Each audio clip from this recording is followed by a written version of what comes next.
Yes, Mamadou. Mamadou, Akoufa Ponani. C'est vous connaissez les raisons. Vous connaissez les raisons. Non mais attendez, c'est moi qui connais. Oui, bien, on sait. Oui, bonsoir, vous êtes bien sûr branchés sur Rango TV. Là, le bruit que vous entendez, j'étais en train de suivre deux journalistes, Jean-Pierre et monsieur Eliezer, l'honorable Eliezer, qui tous les deux sont des journalistes, mais il y en a un qui est honorable aussi. Mais elle encore, et c'est plus signe d'aller que l'on a pourquoi l'on trouve à ma solo, il y a politique, trouve à ma solo, ni ni l'oba magaranzela, ni ni peto kaka, ni ni toza koyoka. Est-ce que Maloba ou Batobaya Karango Balobi que il paraîtrait que il serait bon bah conditionnel ou est-ce que conditionnel ezali que motofwa profiter na yango pour attaquer baninga to pour apesa Maloba lokuta na bato mais osako ridiculiser bato mais quand il paraît pour bah conditionnel les aka un peu accepté ça l'a surtout accepté parce que na média sur le bi on dit que bomba ma so motoni ko bomba ma et comme il paraîtrait que Moto Abouma qui y est Zalaki Boye. Moto Salaki Boye. Est-ce qu'on évite qu'il serait tué par un tel monsieur? Bonsoir, bonsoir encore une fois. C'est Raphaël Ngoma sur Rango TV. En tout cas, avant d'aller plus loin, on va essayer de vous demander quelque chose. Quelque chose, c'est de vous abonner, aimer cette vidéo et vraiment partager à tous vos amis. Je n'aurai pas assez de temps. Je vais faire pile poil quelques minutes avant de sortir pour aller au grand studio. Mais là, je suis là, comme je vous ai dit, pour vous relater quelques-unes des nouvelles, des informations, bien sûr, de la RDC. Vous êtes tous sans ignorer que nous sommes dans une période où les élections sont proches. Tout est proche, tout est proche. Même le concert de Fali est proche. Voilà. Donc, tout est proche. Ça veut dire que nous devons prêter attention à certaines choses. Tous les amis qui sont partis comme candidats à la députation nationale, à la provinciale, un peu partout, le Sénat, la députation, tout ça, ils sont partis, ils sont tous déjà à Kinshasa. La propagande va commencer déjà ce dimanche, je crois. Et en tout cas, on va en paver, on va écouter, en tout cas, je crois que on va écouter de bonnes choses, et on va écouter des promesses qui ont déjà commencé parce que il y avait déjà une période qu'on appelle la pré-propagande, c'est-à-dire l'avant-propagande, l'avant-garde des politiciens. Ils ont déjà commencé à faire leur pré-propagande directement. Déjà. Donc, on remarque que les journalistes, beaucoup de journalistes qui veulent devenir députés, il y a beaucoup de... comment ça? Les gens de théâtre qui veulent devenir députés. Il y a parmi eux les musiciens même qui veulent devenir députés. Donc, sur toutes les couches de la vie, on trouve des gens qui veulent aller, vraiment, toutes les couches de la société civile en tout cas, il y a plusieurs personnes qui veulent aller à la députation, soit nationale, soit provinciale. Là, je commencerai à saluer nos amis déjà, que ceux-là que je connais. Il y a William de Bolton. Bonjour et toutes les chances du monde sont avec vous. Willy non. Le nom m'échappe. Willy, Michel plutôt, Michel, en tout cas Michel Ilunga qui est déjà à Kinshasa pour sa propagande. Il y a notre ami Capo qui va aller aussi dans le Kassai par là. Il y a beaucoup de gens, Kabamba aussi, Nico Kabamba, qui eux sont dans la députation. Il y a mon frère et cousin de Londres qui est à Kinshasa aussi pour la députation. Lui, il s'appelle William Matsuki. J'aurais bien pu voter pour William si j'étais à Kinshasa en tout cas. Pour les gens qui sont là, en tout cas, voter pour William Matsuki. Mais pour l'instant, on ne sera pas trop devancé de ça. Mais au moment opportun, nous vous donnerons des noms de certains candidats pour pouvoir les aider à accéder à leur poste. Ils nous demandent toujours, notre contribution c'est peut-être ça, mais en tout cas, Mandegoba Bolingo, bo lekate, bo s'abonner, pour partager. Nazan a besoin d'abonner parce que petit poisson deviendra grand. Nenge papa mbaïb saka ferego là. Petit poisson deviendra grand, lelo a commis grand. Azaipe golanda lokolo, ndenge mugona bafali pupa, ba pesa ki ngenge na ina mopao, ye wana pe abandi komata, amati a commis déjà grand. Koutou déjà et commis yo number one. Mandegoba Bolingo, yo morebi, makama number one soto bandiango. Les gens vont commencer à parloter. Bon, on n'en a pas besoin. Je vous dis, et j'avance. J'ai vu dans le journal, qu'est-ce qui se passe? Les opposants sont déjà partis en Afrique du Sud. Ils sont en Afrique du Sud pour aller choisir un candidat de l'opposition. Candidat de l'opposition, est-ce possible? Est-ce faisable? Oui, c'est faisable. Je crois qu'en l'instant, il y a déjà des bruits qui circulent. Donc, on voit déjà des titres qui parlent de Moïse Katumbi, candidat de l'opposition. Moïse Katumbi, avec Délice Sanga, il y a l'autre là, Mukwege, il y a Martin Fayoulou, il y a qui d'autre? Peut-être Martin Fayoulou et oui, Délice Sanga Mukwege, Délice Sanga, Martin Fayoulou Mukwege, Fayoulou et lui-même Katumbi. Ces 5 candidats peuvent se mettre ensemble pour pouvoir vraiment attaquer Tshisekedi de la bonne façon. Donc, en tout cas, il semblerait que dans le moment où on a en Afrique du Sud, déjà je crois, c'était hier, mais déjà nani comme candidat il y a opposition et à Moïse Katumbi. Donc tokotala soki ekoleka ndenge nini. Voilà. Donc makambo ezali na opposition et pour opposition ezala makasi ils ont aussi que bango tu basanga na bazala esika moko bazala elongo pour que bakokako sala misala na ndenge elongo bani. Bandeko ba boningo soki totali na ba titre na télévision Ibouya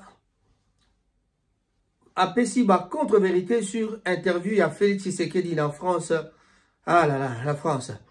Voilà, on en a entendu encore parler avec jeune Moussou Balika qui n'a pas émission pas un déco journaliste Moussou sous total Qu'est-ce qui se passe? Qu'est-ce que Félix Tshisekedi a dit? On va commenter cela après, pas dans cette émission. En tout cas, on raconte que Katumbi, c'est le candidat du peuple. C'est le candidat qui peut faire vraiment chier les autres. En tout cas, c'est le candidat. En tout cas, dans mon engagement, personnellement, je crois que Katumbi serait le bon. Pourquoi le bon? Parce qu'on a peur de lui. On insulte plus Katumbi. Je me suis posé la question de savoir. Katumbi. Pourquoi babanga était babanga Katumbi? Bon, on a un candidat, mais sauf par exemple, dans un candidat, il fallait babanga tanga parce que na sala na bangote, na yibate, na sala le côté, mais bango bazala déjà dans les affaires, il est dans les affaires. Alors, mais le grand poste, le plus haut rang au Katumbi a occupé Ezali Kaka, gouverneur. Gouverneur seulement, il y a Katanga.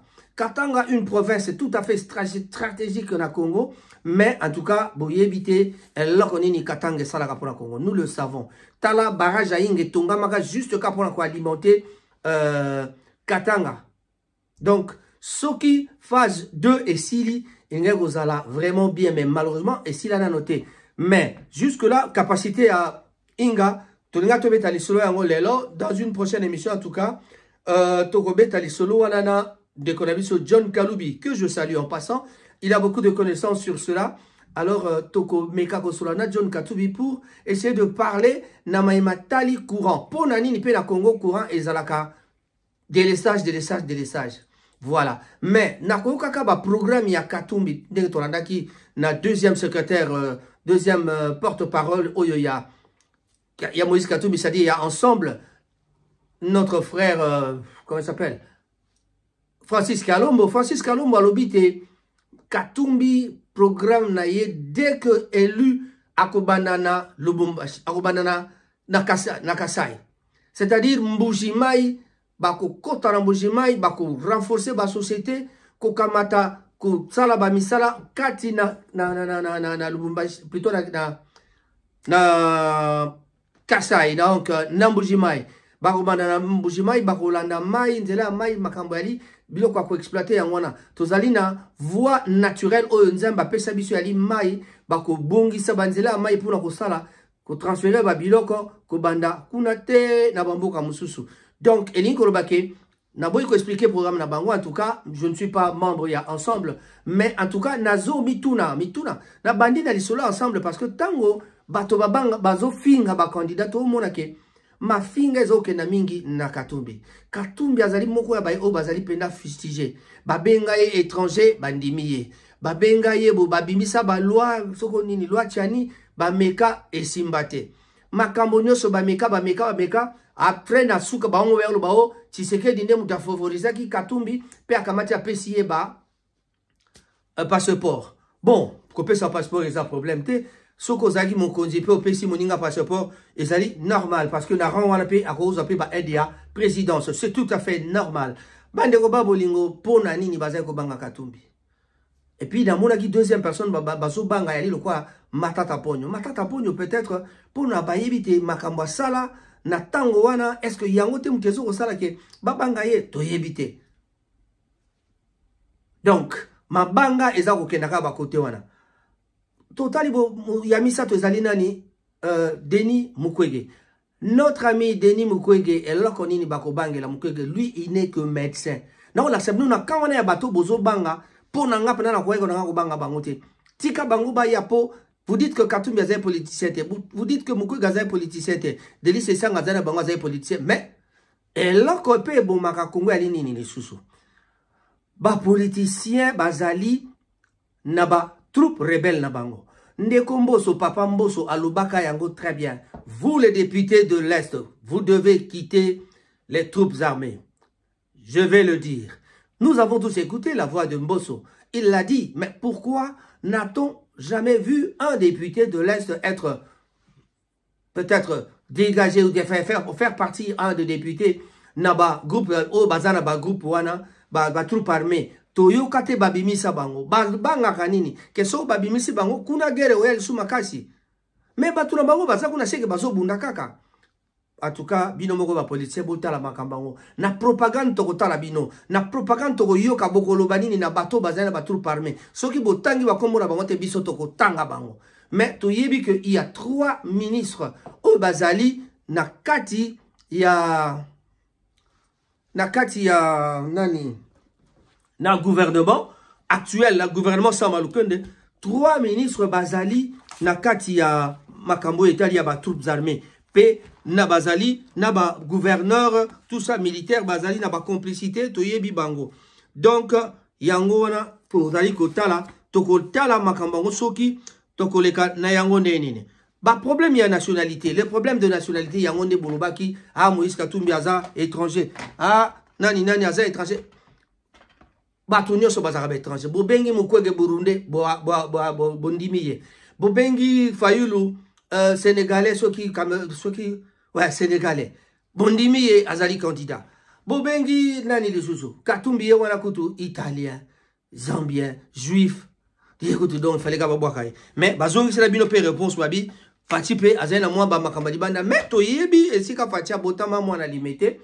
Donc bakoko naye ça ne réagit pas parce que Zali vraiment tout boire ici voilà coup des alliés le Kambouté donc voilà et les Kabongo donc et pas il est presque bête ali solo na tamukete.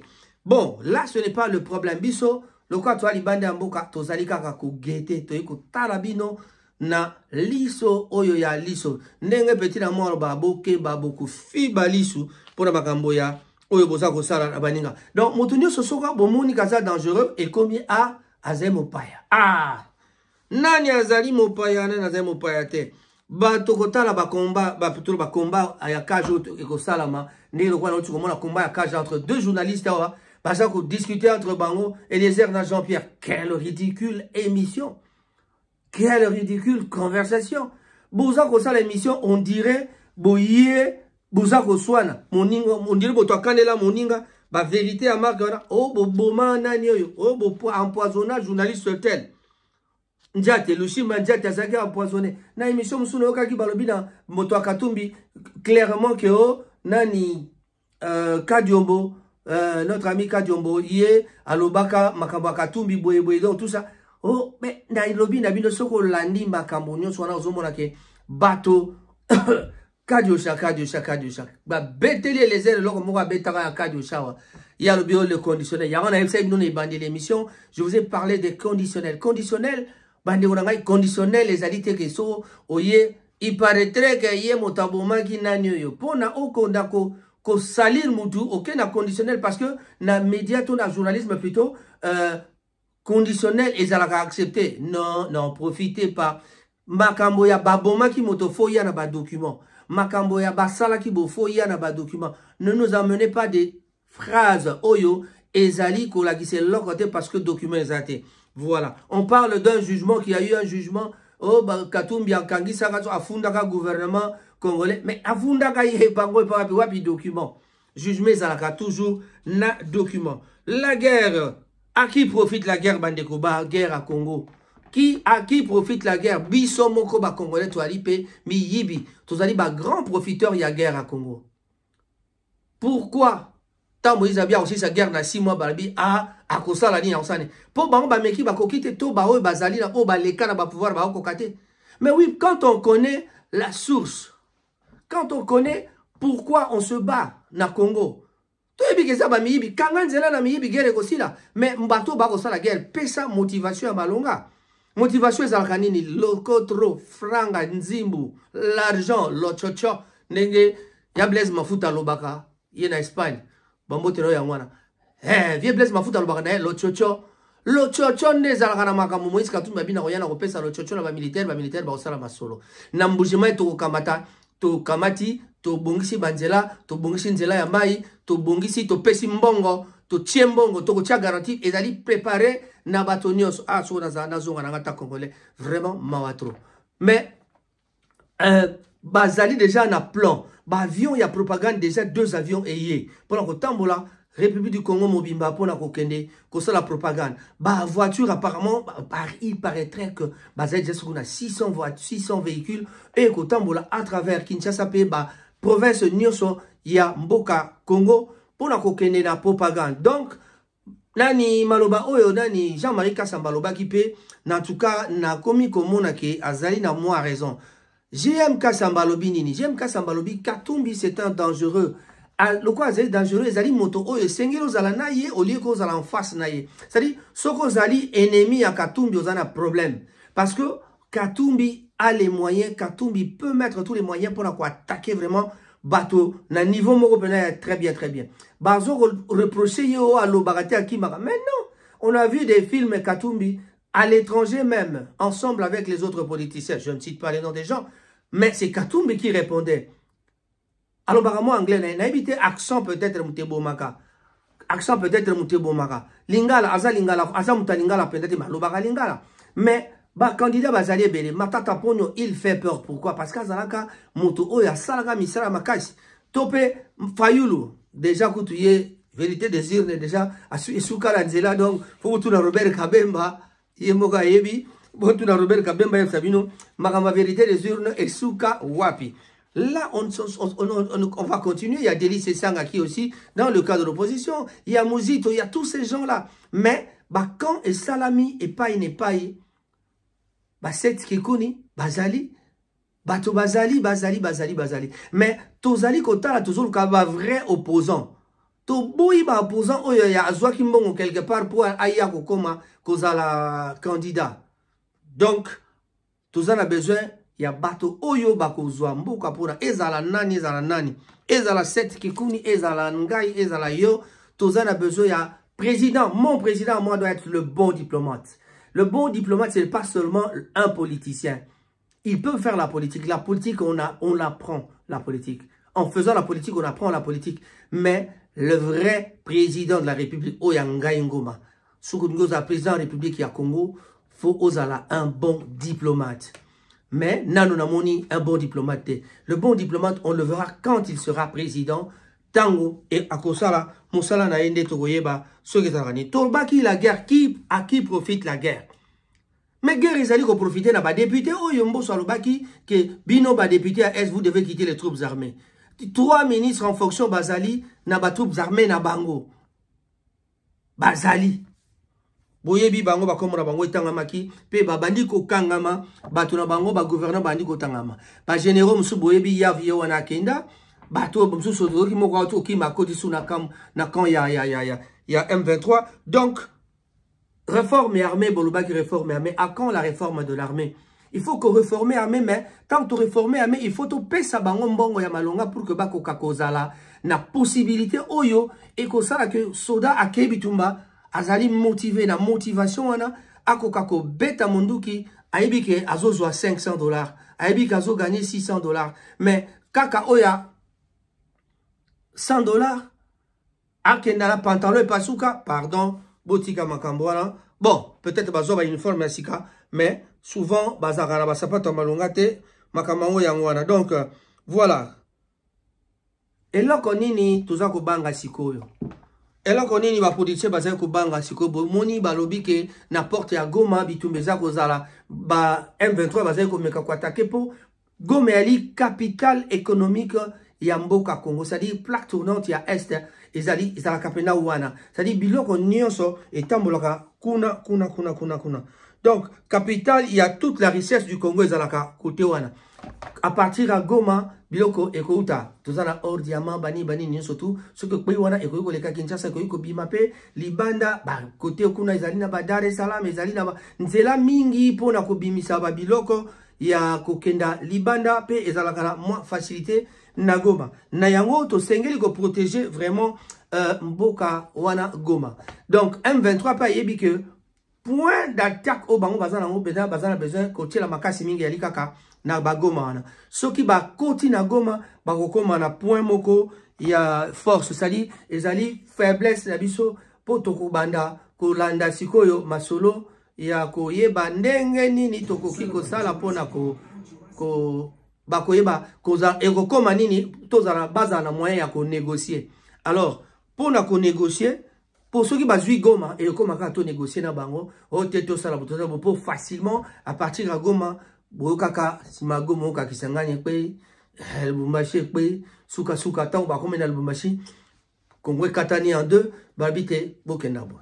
Ah Mbujima est facilement Mbujima est le centre ya mboka Congo, donc point culminant ya Congo zarana qui na Kasai, donc qui sang Mbujima ce Kasai là. Alors na yango elle koni ne sengi tout ça biso ba peuple to fungola miso to yeba nani toko voter. To yeba nani toko voter. Bato ya numéro 20 baza la sûr que baza na programme na bango ya malamu oye kotamu sa bango. Ba bazai ko na numéro 4, numéro 10, numéro soko nini. Ba yeba peke ezali bozala na moto za ko pona bozala sûr que azali na programme oyo ekosala ke Congo et Mata Congo est développé. Donc, Masolo yango wana et sengeli bana Congo baeba. Ce qui te landi makameza koleka na internet tokola la wati lobby na tongo tokoloba pe tokoloba ti tokoloba te. Rwanda est-ce que Rwanda est mboka pena ya kobanga? Rwanda est mboka ya moke. Tu es bien que Rwanda azali fruit ya. Donc M23 ali fruit ya. Bon, il y a rébellion, mais Bazali na sima na Rwanda. Donc, Rwanda, il y a sima M23 pour que ba attaquer Congo, ba ya koyiba. Tant on soutient la guerre des Alakate na Congo, mais la guerre ya miibi. C'est-à-dire, ba ya beti masasi bilubo kimi ba timoli, mabulu, ba juwe zene mabulu, ba kati na ongambo, ba tongi Rwanda, ba teki colton, ba teki bao, ba minere, ba jui, ba teki banzeto, ba jui, ba yibi ba nyama na parc de Virunga, ba yibi na ba parc ba ke ba yiba bomi ba nyama ba gori ezalaka na Congo ezalaka kaka na Congo etikali moke e komi ebele kuna na Rwanda bandeko ba bolingo ba gori wana atana kindoki bako kufaka bango moko bako résister te parce que soit bako zonga soit bako kufaka bango moko parce que on ne prend jamais eloko ya bato par la force. M23 pe boye ba ke to vivaka na bango bandeko tozalaka na danger et pas nyonso bino na Kinshasa bozo kanisa ke bino moka bozalaka na danger biso pe awa tozalaka na bango pembeni ba partisan na bango bazalaka na biso nzinga nga d'ailleurs ba eko yebisanga tozalaka mutakala batalaka biso. Donc bandeko ba bolingo le danger que les Kivusiens sont en train de courir biso pe tokuraka yango et na bisika nyonso tovandi na kosala détail mingi na likambo te na kozela bare torke. Bon na ya na yebisa bino eloko nini elekaki bandeko ba bolingo to komi bonko chuter pour ko chuter ezali na tango to kena na motango moke. Mais Moïse Katumbi très confiant et dit qu'il peut terminer la guerre en 6 mois.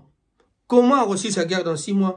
Il y a un monde qui sont toujours c'est là-bas pour expliquer biso pour ayebi et pas yoapi guerre et banda et pas yoapi guerre za kokende et pas yoapi guerre za osika ayebi ba commanditeur s'il faut négocier pour négocier na bango s'il faut que ezali likambuke bitumbe salama akosala bituma parce que et loko ezanga kana armée na biso ali motivation et puis na infiltration Depuis, même Tshisekedi, quand il est venu au pouvoir, dans le temps de Kabila, Tikino Leloyo, il y a au moins plus de 500 officiers supérieurs na armée Nabiso, Oyo, Bazali, infiltré, c'est-à-dire Rwandais, Burundais, Tanzaniens, Bikolo, Nyonso, Ezali Pembeni, na Est, na Nord Kivu, Nyonso, tout na pays frontalier Nabiso, Nyonso Bazali wana. Alors, na yango, Moïse Katumbi le sait. Il a ses relations. Il a ses moyens. Bako renforcer ma armée. Balobi budget la bango bako mema na musika armée bako tia mbongo ba beta masasi bato bako kima ata yo na nyopesi tokoluka moyen to aussi c'est yango mais côté wana pe bako tia diplomatie bako kenda na ngambo oyo ya mindele sika wapi ba commanditaire bazali. D'ailleurs on avait vu aussi Félix Tshisekedi est venu pleurer ici na Londres et pas ya bato à Commonwealth habite à la Bomoto botie na Commonwealth wana ezalinde. Il fallait beau comprendre que biso masola babi na ezela tomoni bakomi a barenyo bauti barenyo kalata. On a vu le premier ministre, le ministre de l'économie monsieur Vital Kamerhe bazala qui a dernièrement une grande délégation ya gouvernement bazala qui a baiki ko solo la masolo ni baiko beta bango bayebi bakoyebi sabiso très prochainement tango to comme la propagande et voilà. Qu'est-ce qui s'est passé à l'époque d'Abiyarimana? Vous avez vu makamela à l'époque d'Abiyarimana? La politique de bon voisinage, yango Mobutu azalaki ko sala, ko kana ba voisin très bien. Mais tout le monde que gouvernement oyo ya Sama Lukonde bakoki likamba politique ya bon voisinage té parce que na Burundi basole ya moi mobulu. Mais elle là comment on a sabino ya suka pona ko suki sa réalité. Tozo sala transfert ya guerre. Guerre photo beta transfert ezonga kune pa euta. Déjà ba Burundais na ba Rwandais bakomi ko beta na masasi. Donc, tu as la transfert à guerre et donc Rwanda na Burundi bakobunda biso siko to za sima Burundi to beti ba masasi ba M23 na biso pe bakokote biso ko za soki M30 bakokote la bango pe bakobeta masasi ko to kuna na banzi ti na mokolo oyo Kagame akolonga. Je crois que le plan ya Congo ezalité Kagame alongwa pour que Congo ezala tranquille. Mokolo mindele babayaka Savimbi nana yebaka Savimbi akufa tale bembe vanda kana nzela molimbisi molimo na epe na boboto kasi Savimbi akufa kana nzela banzinzi pe batika kai wana mwangonga banzinzi bayaki koembele banzembo nyanja ezalaka mabe. Est-ce que Tata Polo akokutana na makamande ngona to akokutana ngote? En tout cas, je dis merci na baibanso bakolanda. Merci na baibanso balandi. Beau partager, beau aimer. Nous serons dans le grand studio ce soir pour pouvoir parler du courant de Inga. Le barrage d'Inga, capacité ni barrage à Inga Zaina Yango, elle a connu 1000 mégawatts. Et salaka 1 mégawatt et salaka et couvre à distance nini. Inga o tomo la monene Zaina monene était parce que dans le silate. Boka moitié te tozangi courant parce que les abongo mais total la propagande électorale nani a la biso plan ya malonga oyo ya makambo etali courant parce que un des problèmes majeurs est ali courant baroute nzala le social du peuple congolais tous a besoin d'ango et puis dès dans le nabino katina émission oyo mon président ce sera celui qui sera un bon diplomate. Je salue mes amis, mes grands frères et petits frères. En tout cas, pour Zalana Kimia, je commencerai par le grand frère Patrick Mangasa, Kisilola, Bambo Tenabino, Yangona, Edo Yala, mon frère Nabolton. En tout cas, bon rétablissement.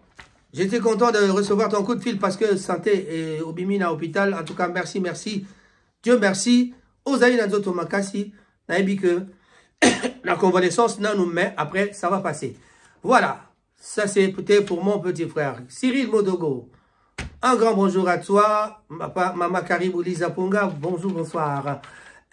Tokei Bongo na Ndeko, Guy Bouchard Moulongo, Hippolyte Makela, Topesi Bambote na Bay Banso Bakolanda, Tolobi, Tobo Sanité,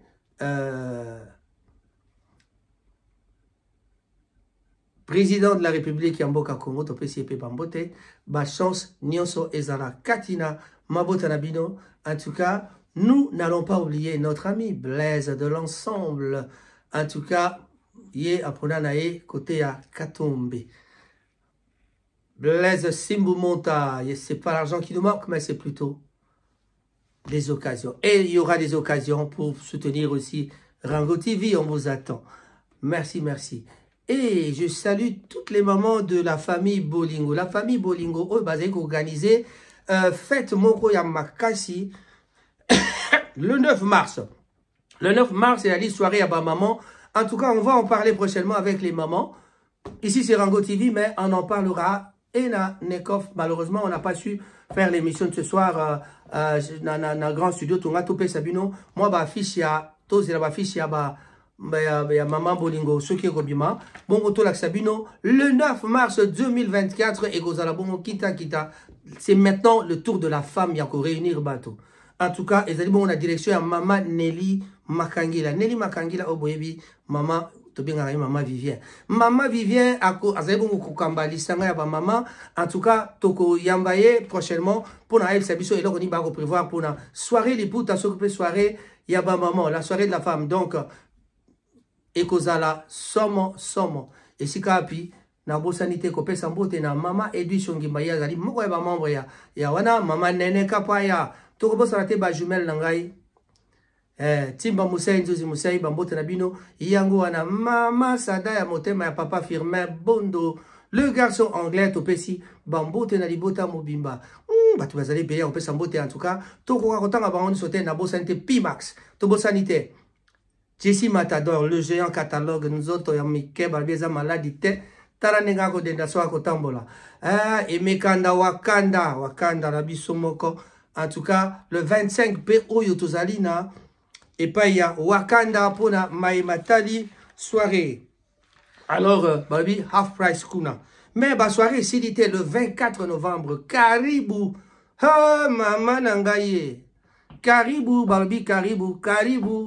Si est bote, tukuye pa moya, twende, pale Caribou. Tokende, Kosepela, le 24 novembre.